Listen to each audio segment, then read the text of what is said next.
Hello and welcome my dear students. I am Rishani ma'am from VM Academy Classes Nashik. हम देख रहे हैं हमारे 12th साइंस का सिलेबस, 12th का केमिस्ट्री महाराष्ट्र स्टेट बोर्ड के लिए, और हम ख़त्म कर चुके हैं हमारा चैप्टर नंबर 4 केमिकल थर्मोडायनेमिक्स। एक बहुत अच्छा टॉपिक है, कैलकुलेशन का पार्ट है और बहुत इंपॉर्टेंट टॉपिक है ये कॉम्पिटिटिव एग्ज़ाम के लिए, क्योंकि इस पर बहुत सारे क्वेश्चन आते। तो आज हम देखने वाले, डिस्कस करने वाले प्रीवियस ईयर क्वेश्चन जो है MCQ, मतलब फॉर MHT CET। तो MHT CET के पेपर में जो 50 क्वेश्चन होते हैं केमिस्ट्री के, उसमें से 4 या 5 क्वेश्चन जो होते हैं वो इसी टॉपिक पे होते हैं, केमिकल थर्मोडायनेमिक्स। तो इम्पॉर्टेंट टॉपिक है और क्वेश्चन ज़्यादा बड़े नहीं होते, छोटे छोटे क्वेश्चन होते हैं, अच्छे से फॉर्मूले और मोस्टली जो साइन है वो अगर पता है तो अच्छे से आप सॉल्व कर सकते हो। तो आज हम टोटल 15 क्वेश्चन को डिस्कस करेंगे आज के लेक्चर में। आज का होगा part 1 with VM academy Nashik. तो चलो पहला क्वेश्चन देखो यहाँ पे, the criteria for spontaneous process. Spontaneous process मतलब अपने आप होने वाली प्रोसेस।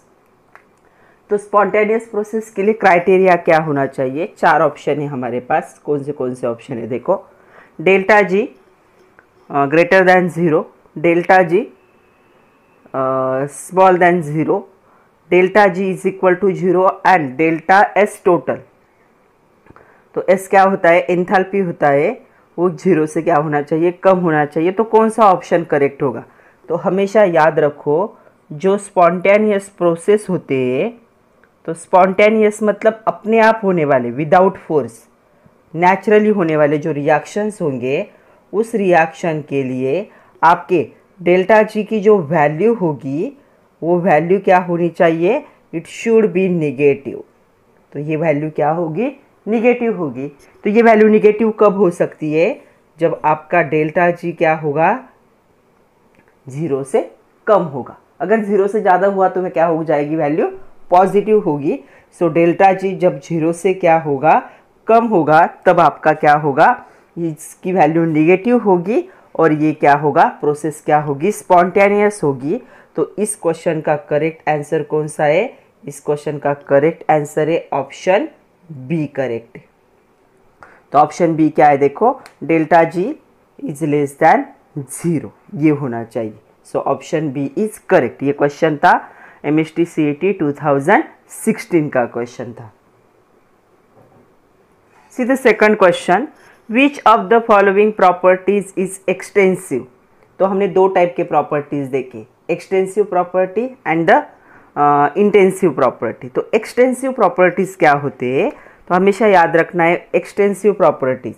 तो दोनों का मीनिंग याद रखो और एग्जाम्पल याद रखो, क्योंकि ये बहुत कॉमन क्वेश्चन है, इस पे हमेशा क्वेश्चन आता है एक्सटेंसिव प्रॉपर्टी में। तो हर एग्जाम में इस पे क्वेश्चन होता है। तो एक्सटेंसिव प्रॉपर्टी क्या होगी? The property which is depend on amount of matter. ये क्या होगी? डिपेंड होगी। किस पे? Depend on amount of matter. जो प्रॉपर्टीज मैटर के अमाउंट पे क्या होते हैं? डिपेंड होते हैं, उनको क्या कहते हैं हम? Extensive property. तो कौन से एग्जाम्पल देखे हमने एग्जाम्पल देखा है मास, वॉल्यूम, उसके बाद इंटरनल एनर्जी, हीट कैपेसिटी, ये सारे क्या है? इसके एग्जाम्पल है। नंबर ऑफ मोल्स, ये सारे क्या है? इसके मैंने शॉर्ट में लिखा है, ये सारे एग्जाम्पल है। मास एग्जाम्पल है, volume, internal energy, heat capacity and the number of moles are the extensive property, क्योंकि ये क्या होते हैं? डिपेंड होते हैं on the amount of matter. Matter के अमाउंट पे ये क्या होंगे? डिपेंड होंगे। तो हमारे पास देखो कौन से ऑप्शन है, वॉल्यूम है, डेंसिटी है, मेल्टिंग पॉइंट है एंड बॉइलिंग पॉइंट है। तो इसका आंसर क्या होगा? इसका आंसर होगा वॉल्यूम। वॉल्यूम क्या होगी? इन चारों में से क्या होगी? एक्सटेंसिव प्रॉपर्टी होगी, because volume depends on amount of matter. बाकी सारे नहीं, डेंसिटी अमाउंट पे डिपेंड नहीं होता, मेल्टिंग बॉइलिंग पॉइंट भी अमाउंट पे डिपेंड नहीं होता। So volume is the depend on the amount, so it is the extensive property. ये MHT CET 2019 का क्वेश्चन था। नेक्स्ट क्वेश्चन देखो, 2016 का क्वेश्चन है ये MHT CET का। ऑलमोस्ट सेम ही क्वेश्चन है। Identify an extensive property among the following. तो 4 ऑप्शन है आपके पास, कौन से विस्कोसिटी है, हीट कैपेसिटी है, डेंसिटी एंड सरफेस टेंशन है। तो अभी हमने देखा एक्सटेंसिव प्रॉपर्टी क्या होती है, ऐसी प्रॉपर्टी जो क्या होगी, डिपेंड होगी on amount of matter, matter के अमाउंट पे जो डिपेंड होती है वो। तो यहाँ पे कौन सा आंसर करेक्ट होगा, तो यहाँ पे आंसर होगा हीट कैपेसिटी। तो इन चारों में से क्या होगा, हीट कैपेसिटी क्या है, यहाँ पे ये है डिपेंड होती है अमाउंट पे, तो ये क्या हो गई, एक्सटेंसिव प्रॉपर्टी हो गई। सो इसका ऑप्शन आंसर होगा हीट कैपेसिटी। तो चारों ऑप्शन में से हीट कैपेसिटी ऐसी है जो एक्सटेंसिव होगी। बाकी के देखो viscosity, density and surface tension ये क्या है, इंडिपेंडेंट होते हैं, सिर्फ हीट कैपेसिटी क्या होगी, डिपेंड होगी। नेक्स्ट क्वेश्चन देखो, ये क्वेश्चन 2020 का क्वेश्चन है। क्वेश्चन ऐसा है, which is true for heat and temperature. Heat और टेम्परेचर के लिए इनमें से क्या करेक्ट है, तो ऐसा क्वेश्चन है। तो हीट और टेम्परेचर देखो, हीट कैपेसिटी और हीट सेम ही होता है। तो हीट और टेम्परेचर के लिए 4 ऑप्शन है हमारे पास। तो ऑप्शन क्या क्या है, intensive and extensive property, both are intensive property, both are extensive property, extensive and intensive property. तो यहाँ पे एक्सटेंसिव का मीनिंग क्या हो गया, यहाँ पे it is depends on the amount of matter. तो इंटेंसिव क्या हो गया, यहाँ पे इंटेंसिव का मीनिंग होगा, देखो इसके एग्जैक्ट अपोजिट होगा। तो इंटेंसिव का मीनिंग क्या होगा, ये क्या होगी, इंडिपेंडेंट होगी, इंडिपेंडेंट ऑफ मैटर, अमाउंट पे डिपेंड नहीं होगी। तो हमारे पास 2 ऑप्शन है, तो हमें बताना है कि हीट क्या है और दूसरा क्या है, टेम्परेचर क्या है।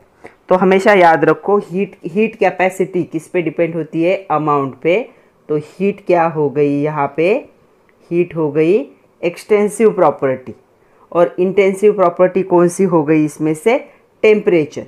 क्योंकि टेम्परेचर इंडिपेंडेंट है अमाउंट पे डिपेंड नहीं होता टेम्परेचर इंडिपेंडेंट होता है अमाउंट ऑफ मैटर से।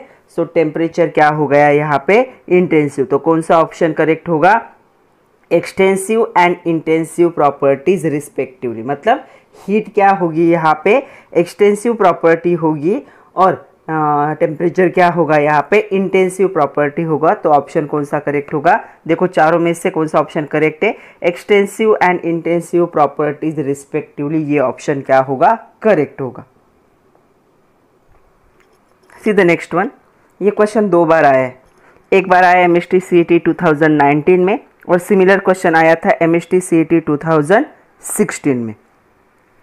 तो क्वेश्चन क्या है, देखो यहाँ पे क्वेश्चन ऐसा है कि which of following equation is correct for isochoric process according to first law of thermodynamics. तो हमने 4 देखे थे, 4 टाइप। तो आइसोकोरिक देखा था हमने, आइसोबारिक देखा था हमने। तो उसमें से आइसोकोरिक क्या होना चाहिए वो इंपॉर्टेंट है। अगर वो पता है तो आप क्या कर सकते हो, इन चारों में से इजीली क्या कर सकते हो, ऑप्शन को फाइंड आउट कर सकते हो। तो हमारे पास क्या है, हमारे पास देखो क्या हो, हमारे पास सबसे पहला फॉर्मूला ये है, delta U is equal to Q plus W। Okay, W होता है वर्क डन। वर्क डन के लिए हम ऐसा भी फॉर्मूला लिखते हैं, work done is equal to minus P external, ऐसे हम न्यूमेरिकल भी सॉल्व कर चुके हैं। डेल्टा V क्या होगा, चेंज इन वॉल्यूम, मतलब V2 माइनस V1। तो यहाँ पे हम क्या करेंगे, W की वैल्यू यहाँ पे इस इक्वेशन में पुट करते। तो चलो क्या हो जाएगा, देखो Q यहाँ पे माइनस आ जाएगा क्योंकि इसे माइनस साइन है, P external delta V। Process कौन सी कहा गया है क्वेश्चन में प्रोसेस दी गई है यहाँ पे आइसोकोरिक प्रोसेस। तो हमें पता है आइसोकोरिक प्रोसेस में क्या होता है, वॉल्यूम क्या होता है, कांस्टेंट होता है। तो फॉर आइसोकोरिक प्रोसेस जब वॉल्यूम कांस्टेंट होगा, मतलब जो वॉल्यूम चेंज होगा वो कितना होगा, 0 होगा। तो यहाँ पे वॉल्यूम चेंज अगर 0 हो जाएगा तो यहाँ पे ये इक्वेशन क्या होगा, इसकी वैल्यू 0 है, 0 से इससे मल्टीप्लाई करोगे तो ये भी 0 हो जाएगा। सो क्या हो जाएगा, delta U is equal to Q, या इसे Q भी कह सकते हो एट कॉन्स्टेंट वॉल्यूम। तो हमें देखो क्या मिला है, delta U is equal to QV ऐसा मिला है। तो यहाँ पे आपका कौन सा आंसर करेक्ट होगा देखो, तो यहाँ पे आपका ऑप्शन ए क्या होगा, करेक्ट ऑप्शन होगा। सो इन चारों में से करेक्ट जो होगा isochoric process according to first law of thermodynamics से ये, तो according to first law of thermodynamics delta U is equal to क्या था, क्यू प्लस डब्ल्यू। डब्ल्यू का हमें फॉर्मूला पता है वर्क डन का, वो हमने यहाँ पे पुट किया। आइसोकोरिक प्रोसेस के लिए डेल्टा वी की वैल्यू 0 होती है, क्योंकि आइसोकोरिक प्रोसेस में वॉल्यूम कांस्टेंट होता है, तो वॉल्यूम में चेंज ही नहीं होगा। V2 माइनस V1 कितना हो जाएगा, 0। वो वैल्यू पुट करें तो हमें क्या मिला ये, तो ऑप्शन ए करेक्ट होगा। तो ये इक्वेशन करेक्ट है for isochoric process. See the next one, a system release 15 kilojoule of the energy as a heat and does 10 kilojoule of work done on the surrounding. System से surrounding में जा रहा है, तो ये सारी बातें समझ लो।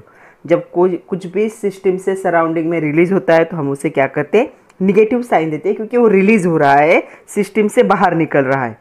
What is change in internal energy, हमें इंटरनल एनर्जी का चेंज क्या करना है, फाइंड आउट करना है। हमारे पास 4 ऑप्शन। तो सबसे पहले हमें पता है, हमने अभी देखा था formula, delta U is equal to क्या था, क्यू प्लस डब्ल्यू। हमारे पास दोनों भी दिया है गिवन में। हमें क्यू दिया है, कितना है यहाँ पे 15 किलोजूल, इतना दिया है। बट ये क्या हो रहा है, सिस्टम से सराउंडिंग में जा रहा है, तो ये क्या हो रहा है, इसे निगेटिव। जब भी कुछ रिलीज होता है उसे हम क्या करते हैं, निगेटिव। और वर्क डन भी क्या हो रहा है, सिस्टम से सराउंडिंग की तरफ वर्क डन हो रहा है, तो ये भी क्या होगा, -10 किलोजूल। तो हमेशा क्वेश्चन पढ़ लेना है अच्छे से। अगर कुछ सराउंडिंग से सिस्टम की तरफ आ रहा है तो उसे हम पॉजिटिव साइन देते हैं, कुछ सिस्टम से सराउंडिंग की तरफ जाता है तो हम क्या करते हैं, रिलीज होने वाले को निगेटिव चार्ज दिया जाता है। तो चलो हमारे पास दोनों भी वैल्यू है। हमें इंटरनल एनर्जी चेंज मतलब डेल्टा यू को क्या करना है, कैलकुलेट करना है। तो यहाँ पे क्यू की वैल्यू आएगी -15 प्लस डब्ल्यू की वैल्यू आएगी -10। तो ये -15 -10 क्या हो जाएगा, -25 किलोजूल इतना हो जाएगा इंटरनल एनर्जी चेंज। तो इतना क्या होगा, इंटरनल एनर्जी का क्या होगा, चेंज होगा। तो देखो यहाँ पे कौन सा ऑप्शन करेक्ट है, तो दिए हुए आंसर में से देखो ऑप्शन क्या है, सी भी करेक्ट, ऑप्शन सी करेक्ट है। तो देखो यहाँ पे +25 भी दिया है। अगर आप भूल गए कि रिलीज होते वक्त निगेटिव साइन देना है तो आपका आंसर पॉजिटिव आएगा, जो कि रॉन्ग आंसर है। तो इनको निगेटिव साइन हमने क्यों दिया, बिकॉज ये क्या हो रहे हैं, रिलीज हो रहे सिस्टम से सराउंडिंग की तरफ। तो जब भी रिलीज होता है तब क्या है, निगेटिव साइन आएगा। सो ऑप्शन सी करेक्ट होगा, -25 किलोजूल इतना क्या होगा, इंटरनल एनर्जी का चेंज होगा। हमने लास्ट जो क्वेश्चन देखा वो 2019 का था। वापस एक क्वेश्चन देखो, ये भी 2019 का ही क्वेश्चन है। क्वेश्चन क्या है, A+2B फॉर्मेशन ऑफ 2C+3D। तो ये क्या है, एक रिएक्शन दी है, जनरल रिएक्शन दी है कि A क्या है, ये गैस के फॉर्म में, ये क्या है 2B जो भी क्या होगा, गैस के फॉर्म में होगा। यहाँ पे 2C गैसीय स्टेट प्लस 3D ये भी क्या होगा, गैसीय स्टेट। ये क्या हो रहा है, यहाँ पे फॉर्म हो रहा है। तो ऐसी रिएक्शन प्रोवाइड की हमें क्या दिया है उसके साथ, for the above reaction the value of delta H. तो इसकी डेल्टा एच की वैल्यू भी हमें प्रोवाइड की है, कितनी दी है, 19.0 किलो कैलोरी इतनी प्रोवाइड की, राइट, एट 27 डिग्री सेल्सियस। तो टेम्परेचर कितना दिया है, 27 डिग्री सेल्सियस है टेम्परेचर, जिसमें हम 273 को ऐड कर देंगे तो ये टेम्परेचर कितना हो जाएगा, 300 केल्विन होगा। तो टेम्परेचर हमेशा हमें केल्विन में ही चाहिए होता है। हमें क्या फाइंड आउट करना है, हमें वैल्यू ऑफ क्या फाइंड आउट करना है, delta H in kilo calorie. तो हमें क्या है, डेल्टा एच की वैल्यू क्या है, कैलकुलेट करनी है in kilo calorie. Sorry, delta U हमें कैलकुलेट करना है। तो हमें कैलकुलेट करना है delta you internal energy change को क्या करना है, कैलकुलेट करना है। तो देखो हमारे पास कौन सा फॉर्मूला है, मैं यहाँ पे दो पार्ट बनाती हूँ। हमारे पास फॉर्मूला है यहाँ पे delta H is equal to delta U plus delta N, गैसीय स्टेट में होने चाहिए number of mole, into R T. तो हमें डेल्टा यू कैलकुलेट करना है, तो delta U is equal to क्या हो जाएगा, delta H minus delta N G R T. तो देखो हमारे पास डेल्टा एच है क्या, यस है। डेल्टा एन जी हम रिएक्शन से नंबर ऑफ मोल गैसीय स्टेट के कैलकुलेट कर सकते हैं। आर की वैल्यू हमेशा याद रखनी है, आर की वैल्यू, तो आर की वैल्यू कितनी होगी यहाँ पे, तो ब्रैकेट में आर की वैल्यू भी दी है, कितनी दी है, 2.0 कैलोरी दी है, लेकिन हमें किलो कैलोरी में चाहिए, इसीलिए 2.0 इंटू 10⁻³ उसे हम कर लेंगे। टेम्परेचर भी दिया है 273। तो हमारे पास सारे क्वांटिटी, सिर्फ हमें क्या है यहाँ पे डेल्टा एन जी को कैलकुलेट करना है।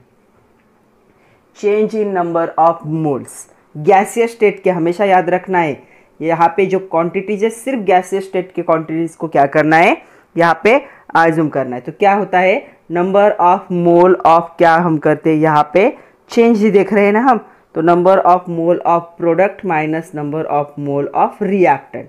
तो प्रोडक्ट के मोल देखो, ये भी गैस में ये भी गैस में, 3 + 2 कितना हो जाएगा 5, माइनस रिएक्टेंट के देखो ये 2 ये 1 दोनों भी गैसेस में 3, तो नंबर ऑफ मोल कितने मिलेंगे, डेल्टा एन जी आपको कितना मिलेगा, 2 मिलेगा।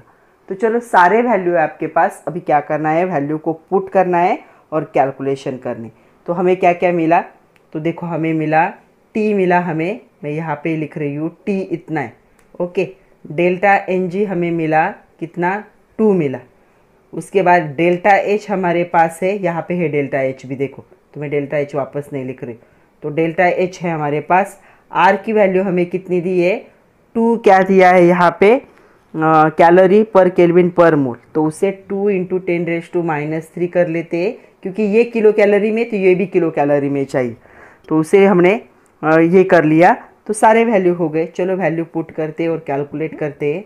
तो मैं यहीं पे कर रही हूँ, देखो delta U is equal to 19 minus 2 into 10⁻³ into 300, मतलब क्या हो जाएगा, देखो 19 माइनस इन सब का अगर आप करोगे कैलकुलेशन तो ये आपको मिलेगा 1.19, तो आपका डेल्टा यू कितना हो जाएगा 17.8, ये क्या होगा किलो कैलोरी। और उन्होंने क्वेश्चन में मेंशन भी किया है कि डेल्टा यू उनको किलो कैलोरी में चाहिए, तो ये हो गया इन किलो कैलोरी। तो देखो कौन सा ऑप्शन यहाँ पे करेक्ट होगा, तो यहाँ पे ऑप्शन होगा आंसर डी करेक्ट होगा। तो आंसर डी क्या है, 17.8 किलो कैलोरी, ये इसका आंसर होगा। तो हमेशा याद रखना है, जब भी आप रिएक्शन लिखोगे और जब भी आप number of mole find out करोगे तो देख लेना है गैसीय स्टेट का ही कंसिडर करना है, सॉलिड लिक्विड एक्वियस कंडीशन को कंसिडर ही नहीं करना है, सिर्फ गैसियस में कितने चेंजेस हो रहे हैं वो देखने। तो यहाँ पे कितने आए, 3 + 2 5 माइनस 3 + 1 3, तो कितने आए 2 आए, नंबर ऑफ मोल्स कितने हो गए 2।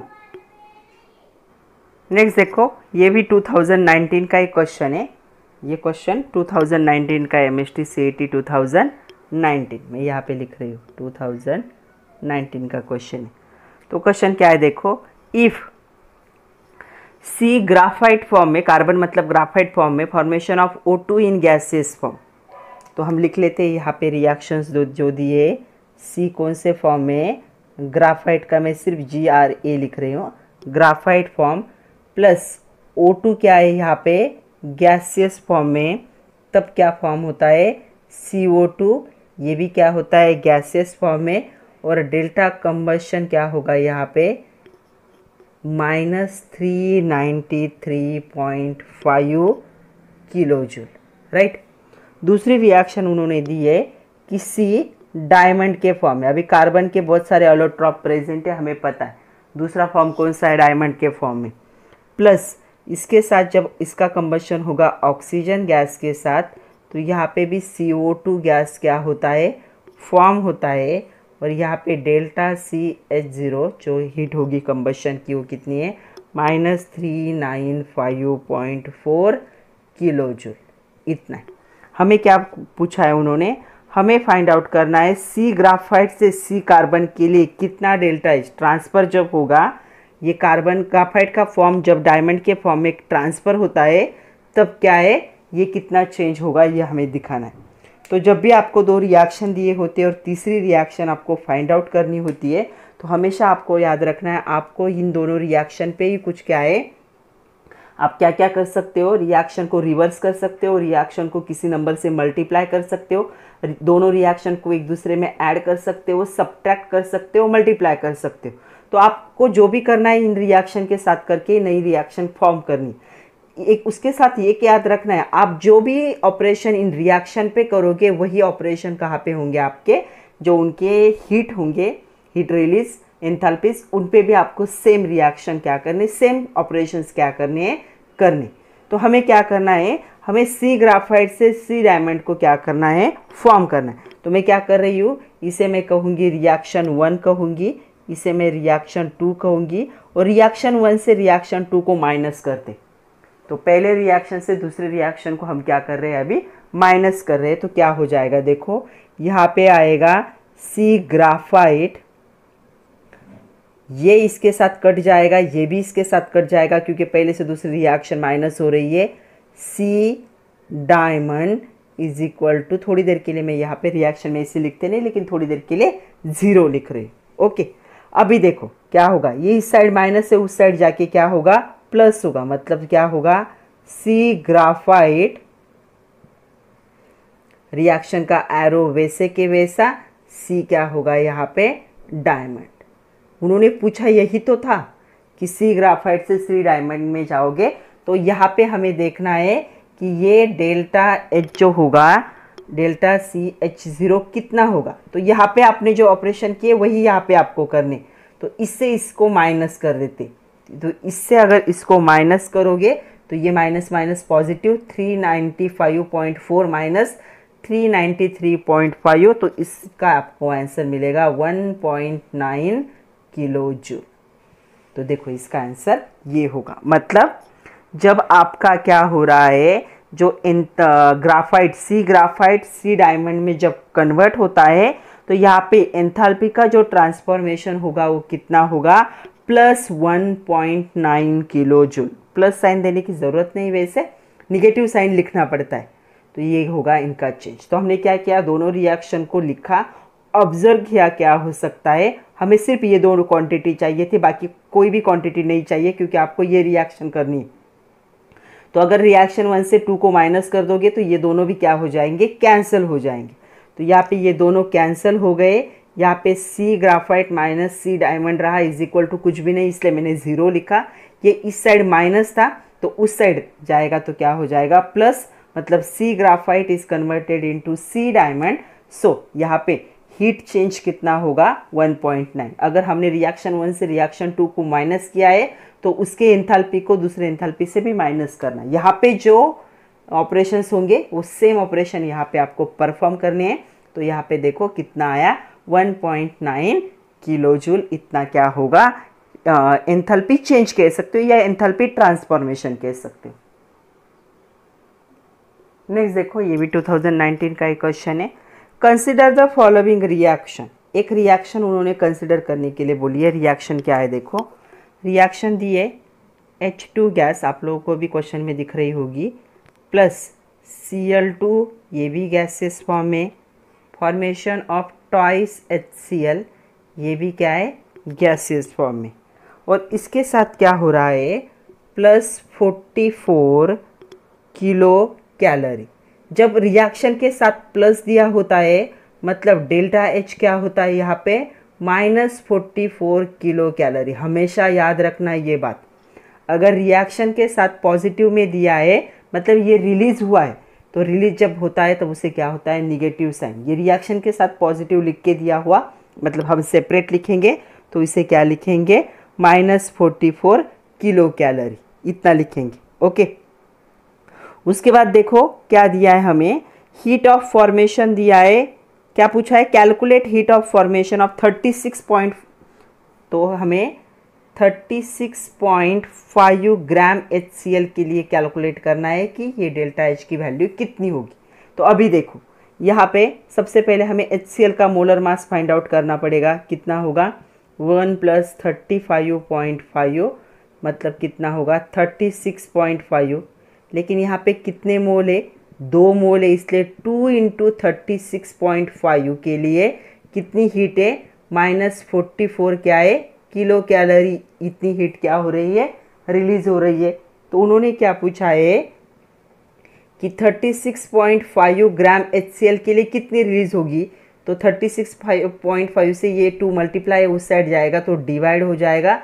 सो इसे डिवाइड कर देते तो ये कितना आएगा, -22 किलो कैलोरी।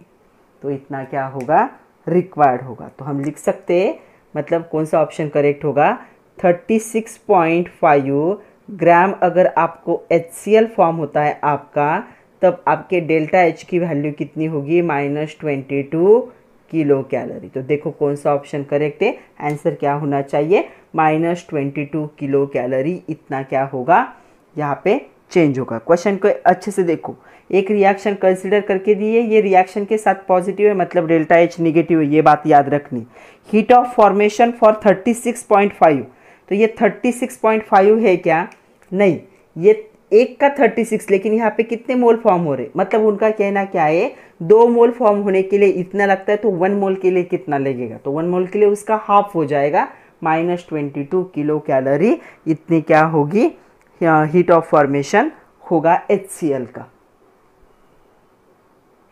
नेक्स्ट देखो 10 नंबर का, a gas perform 0.320 kilo joule, ये भी 2019 का एक क्वेश्चन है। तो 0.320 किलो जूल वर्क हो रहा है। तो यहाँ पे देखो वर्क मतलब W है, 0.320 किलो जूल इतना है। कहाँ पे हो रहा है, वो ऑन सराउंडिंग, कहाँ से, सिस्टम टू सराउंडिंग है, तो निगेटिव साइन। और हमें ये किलो जूल में नहीं चाहिए, क्योंकि उसके साथ हमें जो Q दिया है वो जूल में 120 जूल, तो इसे भी हम जूल में कन्वर्ट करते कैसे करेंगे, इसे 100 से मल्टीप्लाई कर देंगे, तो ये कितना हो जाएगा, 1000 से मल्टीप्लाई करें तो क्या होगा, 320 जूल। लेकिन साइन क्या होगा, निगेटिव, क्यों, ऑन सराउंडिंग। तो ये सिस्टम है, तो सिस्टम से सराउंडिंग की तरफ जा रहा है, तो कौन सा साइन आएगा, निगेटिव साइन आएगा, याद रखना है। उसके साथ उन्होंने क्या दिया है, हमें Q दिया है, कैपिटल भी लिख सकते हो, स्मॉल भी लिख सकते हो, Q दोनों भी चलते। बहुत सारी जगह पे कैपिटल यूज़ करते हैं, बहुत सारी जगह पे स्मॉल Q यूज़ करते। W का भी वैसे स्मॉल भी यूज़ होता है और कैपिटल भी यूज़ होता है।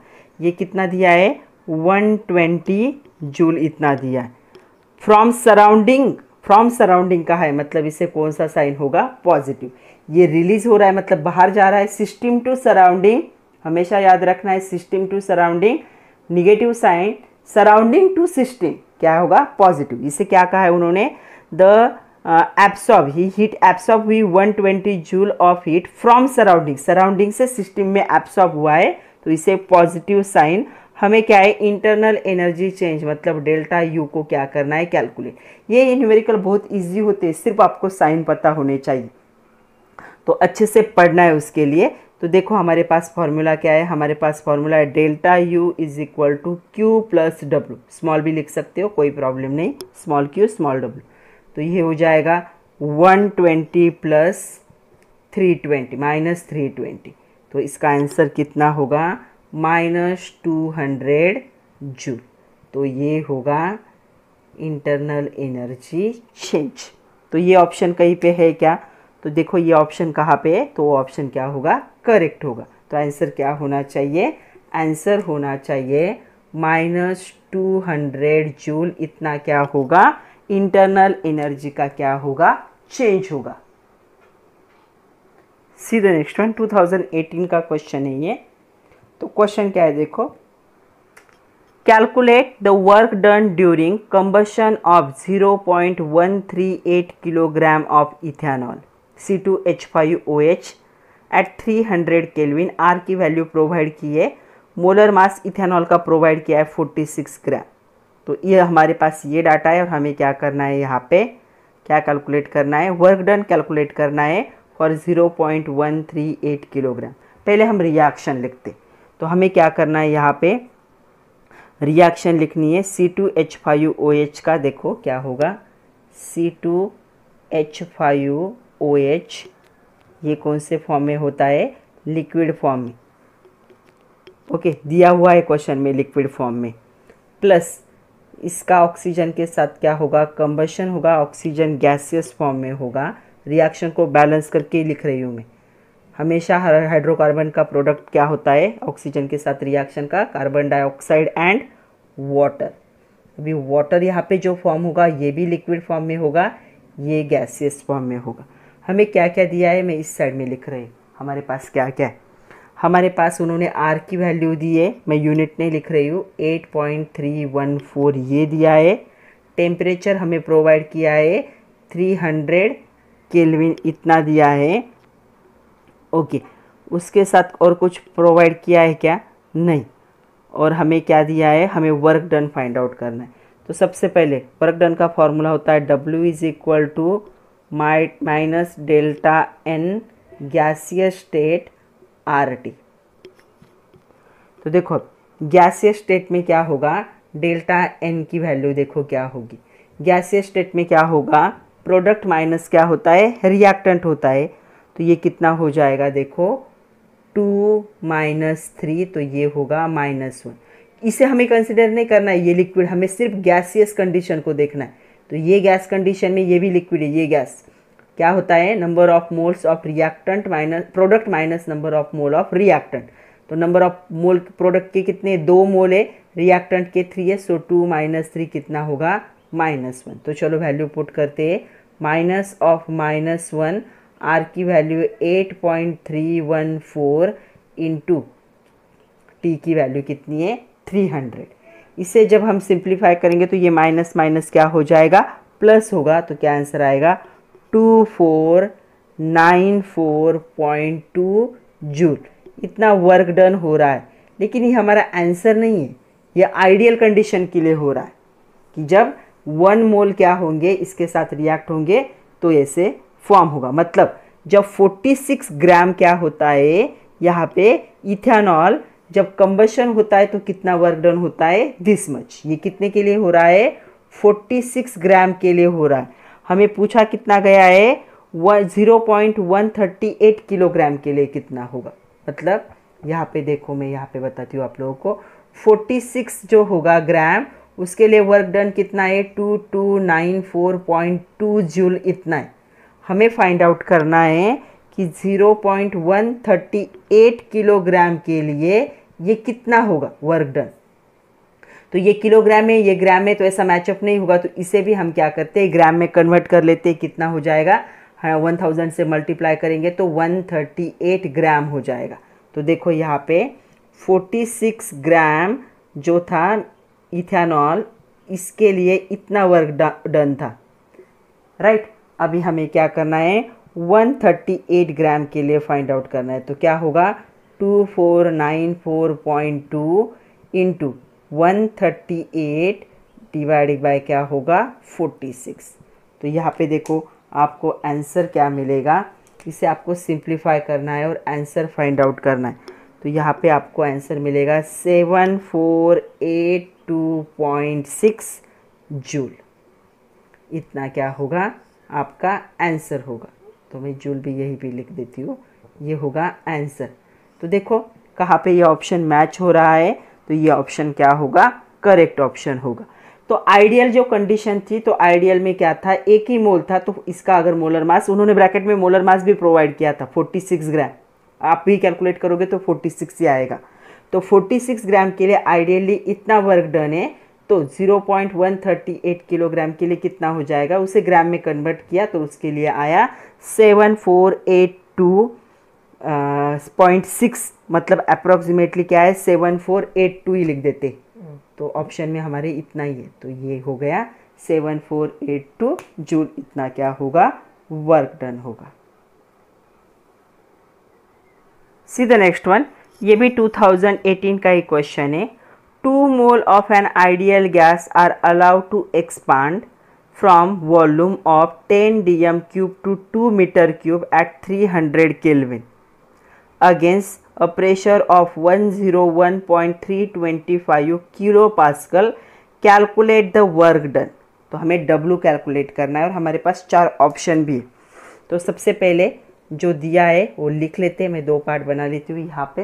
तो इस साइड में हम जो दिया है वो लिख लेते। तो प्रेशर प्रोवाइड किया है, कितना है 101.325 क्या है किलो पास्कल है। इसे पास्कल में कन्वर्ट कर लेते हैं 1000 से मल्टीप्लाई करके, क्या हो जाएगा 101 पॉइंट निकल जाएगा ना अभी 325 पास्कल, इतना क्या होगा प्रेशर होगा। उसके साथ साथ वॉल्यूम दिया है, V1 कितना दिया है यहाँ पे 10 dm क्यूब। तो इसे मीटर क्यूब में कन्वर्ट कर लेते हैं। मीटर क्यूब में कन्वर्ट करने के लिए क्या करना पड़ेगा 10⁻³ से मल्टीप्लाई।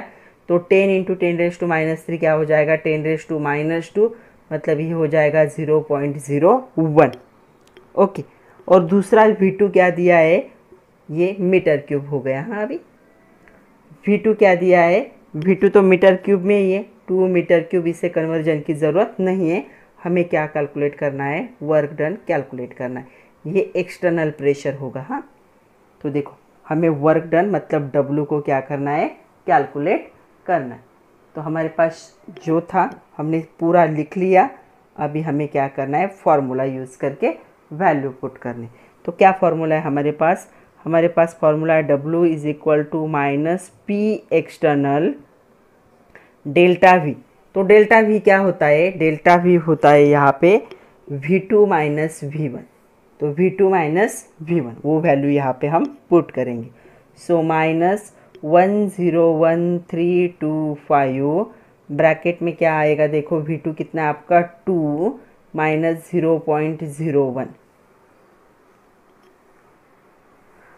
तो -101.325 इंटू क्या हो जाएगा, इससे अगर इसे माइनस कर दोगे तो ये कितना आएगा 1.99 पॉजिटिव होगा। 2 से आप 0.01 को माइनस कर रहे। इन दोनों की मल्टीप्लिकेशन कितनी होगी, ये होगी -201636 जूल वर्क डन ही।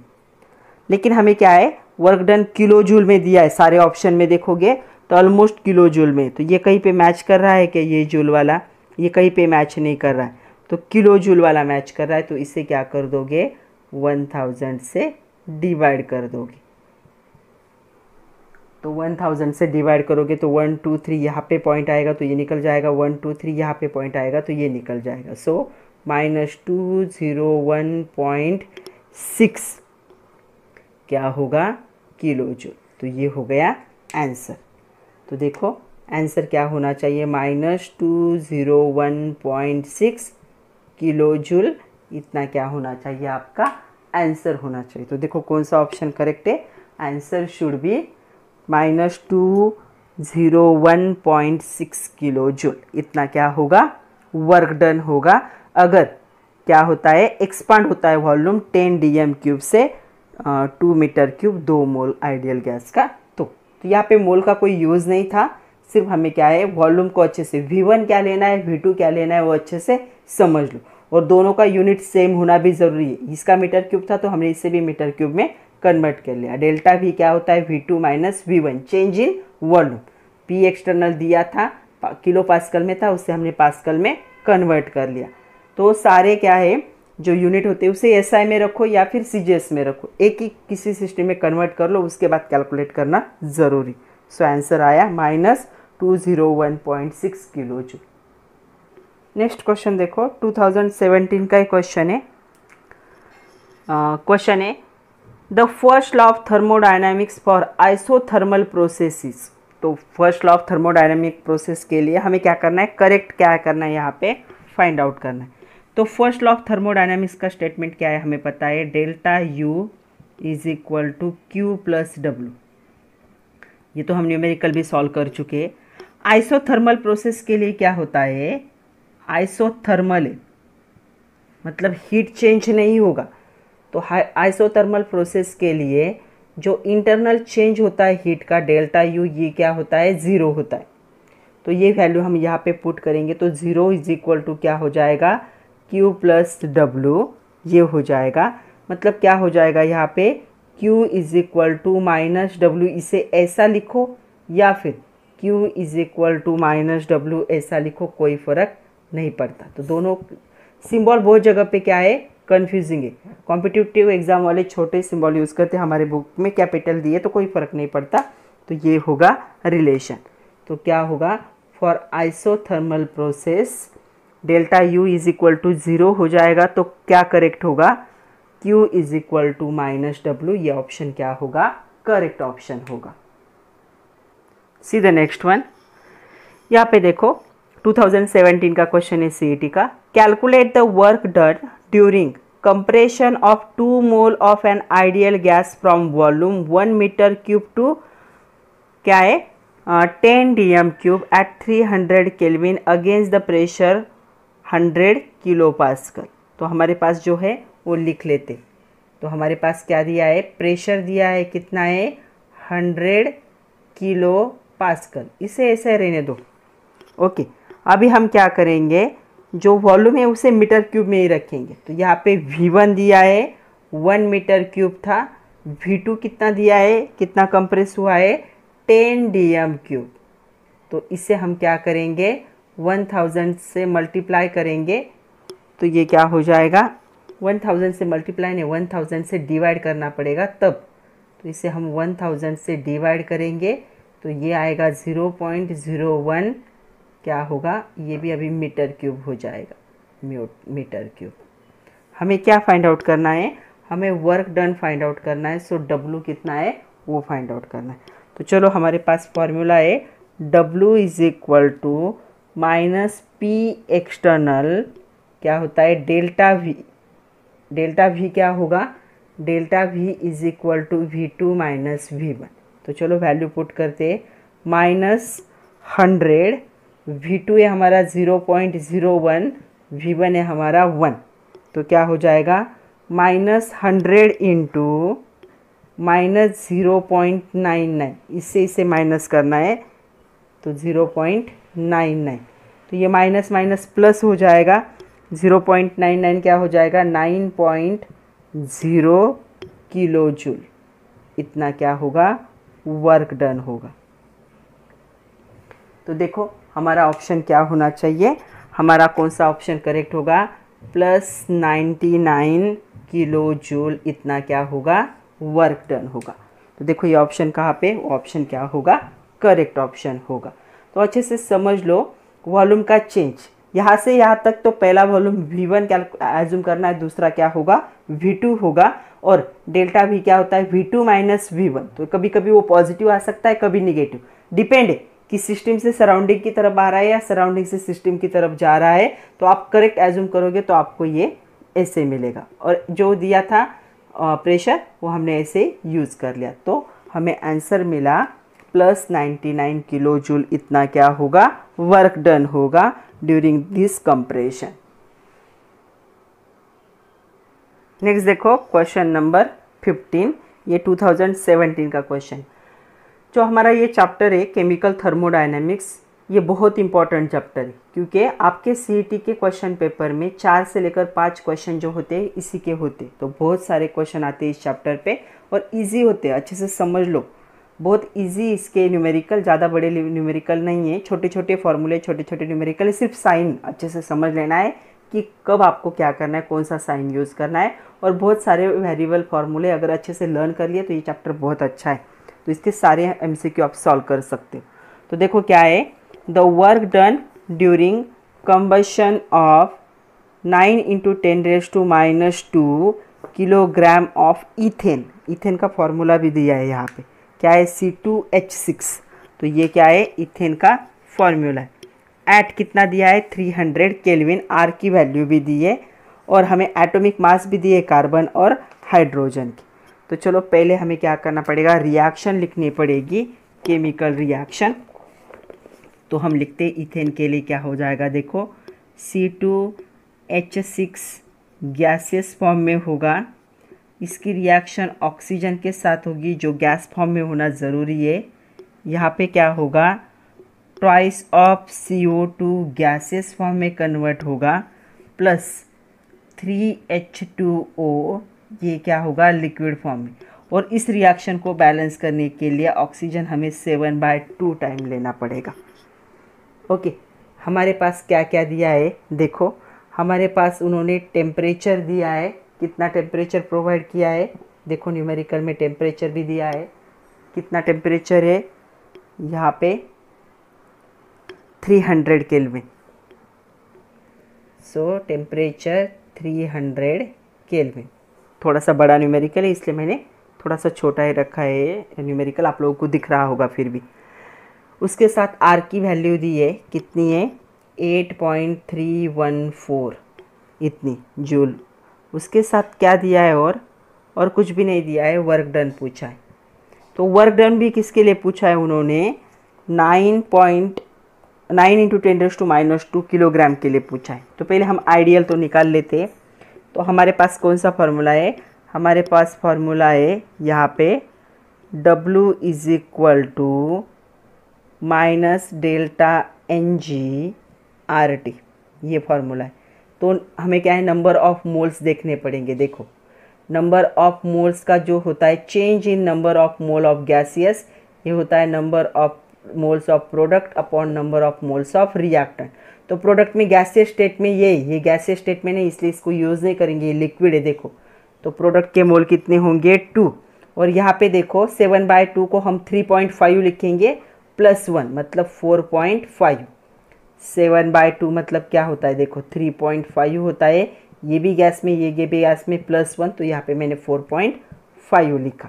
तो नंबर ऑफ मोल्स मतलब ΔN कितना आएगा 2 - 4 मतलब -2.5। इसे तो हमें कैलकुलेट करना है, तो ये आपको समझ में आया होगा। चलो सारे वैल्यू पुट करते हैं, -2.5 यहाँ पे माइनस है इंटू नीचे ही लिखती हूँ मैं, क्या आएगा -2.5, आर की वैल्यू है 8.314 × 300।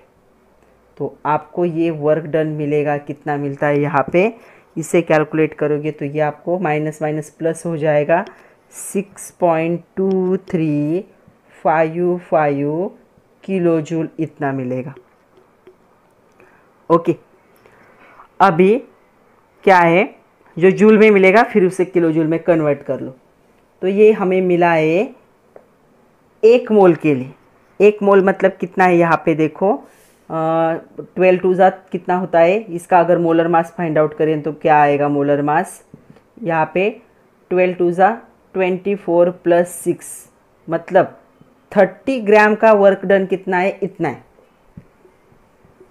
तो हमें दिख रहा है कि 30 ग्राम जो है ये इथेन जो है ये क्या कर रहा है, मतलब 1 मोल 6.2355 किलो जूल इतना वर्क डन कर रहा है। उन्होंने पूछा कितना है, उन्होंने किसके लिए पूछा है, यहाँ पे अभी इनकी ज़रूरत नहीं है, उन्होंने पूछा है कि 9 × 10⁻² किलोग्राम के लिए कितना होगा।